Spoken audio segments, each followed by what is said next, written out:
The 2023 season saw the Yankees fall short of the playoffs, yet their foundation remains robust. Anchored by two of baseball's premier talents, Captain Aaron Judge and the indomitable Gerrit Cole, the latter having just concluded his most impressive Yankee season, there's a palpable sense of hope. Enter Jasson Dominguez, one of baseball's most tantalizing young prospects, who carries on the Yankees' storied tradition of a switch-hitting center fielder. Meanwhile, Mike King's emergence as a dominant starting pitcher offers a promising outlook for the 2024 rotation.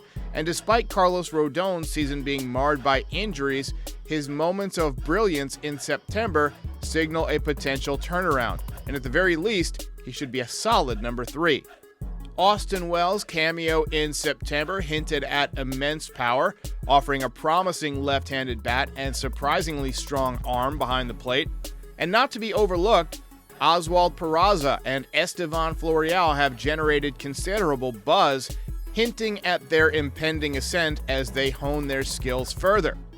While the budding stars and established talents form a formidable core, the Yankees' offense needs a few tweaks to recapture its iconic prowess.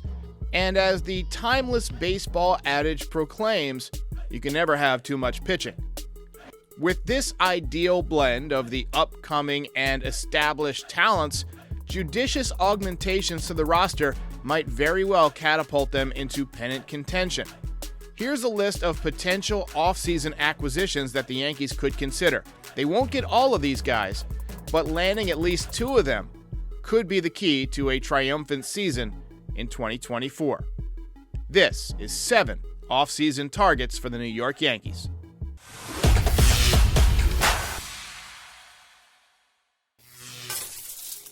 Number 7, and you'll forgive me if I mispronounce this, Jung Hoo Lee of South Korea. He has a .340 career average in the Korean baseball organization. He is 25 years old. This season, he missed part of the season due to an ankle injury, but he's been very consistent overall in his career. This year, he was at .319, 6 home runs, 45 RBIs. He has some power. Last year, he hit 23 home runs, drove in 113. But what you really love about Lee is that he's very difficult to strike out. In his career, he has struck out just 304 times since 2017 while walking 383 times, so more walks than strikeouts. He's got a .407 on-base percentage. Now, keep in mind this is South Korea, so the talent level of the pitching is nowhere near what it's going to be in the major league. So expect those numbers to come down, but he should profile as a Masataka Yoshida type of hitter, contact left-handed hitter who could do very well in Yankee Stadium, who has power, and most importantly, makes contact, which is something the Yankees desperately need. Number 6, the probable Cy Young Award winner in the National League, Blake Snell. Yankees fans are familiar with Blake Snell because he came up with the Tampa Bay Rays. He actually won the Cy Young Award for the Rays in 2018. That season, he was 21-5 with a 1.89 ERA. He backed that up with 4 seasons that were kind of up and down. 4.29 ERA in 2019, 3.24 during the COVID-shortened 2020 season, 4.20 in 2021, and then 3.38 in 2022. But he had a very, very good 2023. At the time of this video, he's made 32 starts. He's got a 2.25 ERA. He has walked 99 hitters, which is the most in the National League. As John Sterling likes to say, you can walk guys or you can give up hits, but you can't do both. In 180 innings at the time of this video, he's allowed just 115 hits, which is good for a whip of 1.189, so very, very solid. What you're going to see most times from Blake Snell is a guy who will throw 5 or 6 innings and walk a bunch of guys, strike out a bunch of guys, and allow very few runs. So he throws a lot of stressful pitches. He is a lefty, and lefties traditionally do very well in Yankee Stadium, got a good breaking ball. I would be careful with Snell, but if he were willing to come to the Yankees on a maybe 4 or 5 year deal, I would very much consider it. He is 30 years old. I would not want to give him a 7 or 8 year deal because the amount of pitches he throws, stressful pitches especially, I think he may break down eventually. Number 5, Jordan Montgomery, Gumby. Yankees fans are familiar with Jordan Montgomery. He came up in 2017 and pitched with the Yankees until the 2022 trade deadline, at which point he was traded to the St. Louis Cardinals for Harrison Bader. After being traded to the Cardinals, he started using his four-seam fastball a lot more, and that resulted in better numbers. He had a 3.11 ERA with St. Louis after being traded last year. And then this year, before being traded again to the Texas Rangers, he had a 3.42 ERA in 21 starts in 121 innings. It's not unheard of for the Yankees to bring back pitchers for a second tour of duty. They did it with Andy Pettitte. They did it with Roger Clemens. They did it with Aroldis Chapman. And I wouldn't mind if they did it with Jordan Montgomery, although he has grown a beard, and he said recently on Foul Territory that he didn't like having to shave in New York, and he felt naked. He's been consistently healthy. This was his third consecutive season with at least 30 starts, which is something that you have to take into account given how many injuries the Yankees have had. Now, he will be 31, but he has some low mileage because he already had Tommy John surgery and he missed most of 2019. Also missed a big chunk of 2018 with the Tommy John surgery, and then 2020 was the COVID-shortened season. So really he's had 4 full seasons, 2017, 2021, 2022, and now 2023. We'll see how he does in the playoffs and how that will affect his price in free agency. Number 4 is not a free agent, but a possible trade candidate, and that is Juan Soto, who is about to turn 25 years old. He's been with the Padres since he was traded there from the Nationals at the trade deadline last season. His on-base percentage is always one of the best in the league. He had a .490 on-base percentage during the COVID-shortened season of 2020, .465 the following season, .401 in 2022, and .410 in 2023. He's got amazing power. He's already got 35 home runs. At the time of this video, there's still 4 games left for the Padres, so there's a chance to up that total a little bit.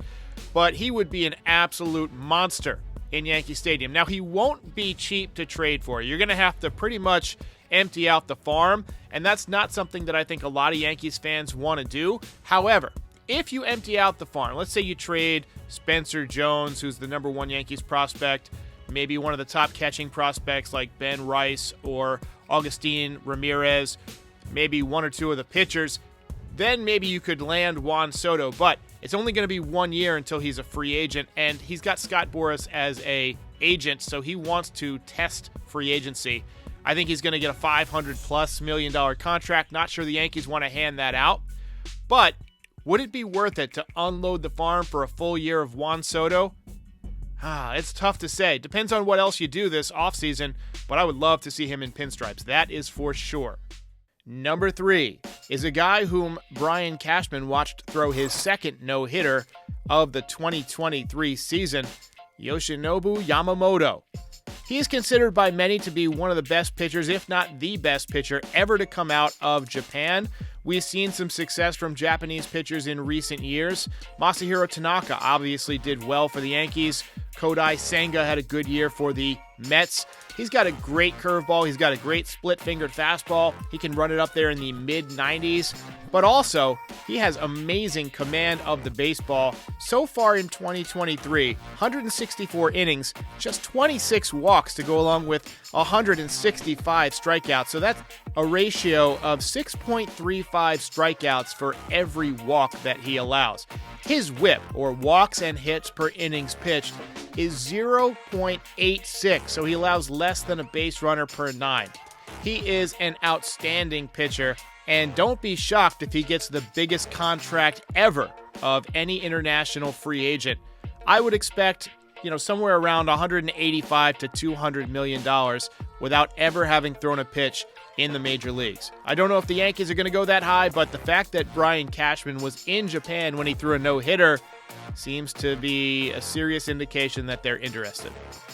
Number 2 is the free agent that's going to get the most attention this winter, and that is Shohei Ohtani. Every single team in the league is going to reach out to Shohei Ohtani because nobody understands this guy. Nobody knows where he wants to play. Nobody expected him to choose the Anaheim Angels when he was a free agent last time. Now, he said that his preference was not to play on the East Coast, so he rejected the Yankees' offer, and the Yankees ended up getting Giancarlo Stanton instead. Maybe this year they can get rid of Stanton and get Ohtani instead. How about that? Ohtani is a two-way player, but he's not going to be pitching until 2025. As a left-handed hitter who would need to be a DH, this move would necessitate the Yankees getting rid of Giancarlo Stanton because he clogs up the DH position. But can you imagine the numbers that Shohei Ohtani would put up as a hitter in Yankee Stadium? And then when he comes back to pitch, he's been pretty much fantastic as a pitcher as well. He had the Tommy John brace procedure, the same one that Jasson Dominguez had. So it's expected that he will return to form as a two-way player in 2025. But again, he's going to need a DH next year, and right now the Yankees do not have an open DH position. Also, probably going to cost you $500 million or more. Before we get to number one and honorable mentions, a word from our sponsor, Gametime. NYY Recaps is sponsored by Gametime, the fastest growing ticket app in the world. Download the Gametime app to your phone or other smart device, or visit gametime.co to get last-minute tickets to all your favorite types of events: baseball, other sports, concerts, theater, comedy. I recently got tickets to see Jerry Seinfeld through Gametime. You name it, you can find it on Gametime. Use the code NYYRecaps for $20 off your first purchase. Gametime, lowest price on last-minute tickets, guaranteed. Number one is a guy that I think makes a lot of sense for the Yankees for a lot of different reasons: Cody Bellinger. First of all, his dad played for the Yankees and won a World Series, Clay Bellinger. He hits the ball well to all fields. He's not just a power guy, he's a contact guy. He'll use the whole field, he'll hit line drives. He doesn't strike out that much. At this point in the season, he's got 126 games played and just 84 strikeouts. So not your typical Yankee that strikes out 150 times. He is a deadly left-handed threat with power to all fields, but you put him in Yankee Stadium, he's going to do a lot of this. Balls into the second deck, and man, do I miss seeing that from lefties in Yankee Stadium. I think Cody Bellinger would be a great fit. He plays great defense.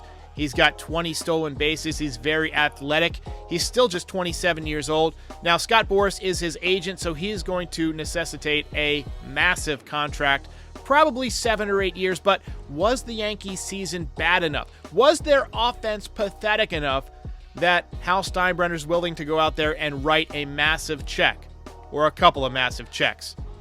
We'll see. But I think Cody Bellinger is going to be the Yankees' number one target. Honorable mention, Heimer Candelario, third baseman and first baseman. The Yankees will need some first base insurance in case Rizzo does not regain his form, and he's a switch hitter with power who did a nice job with the Cubs after being traded. About a .250 hitter, but decent power, decent speed, and he would be a nice fit.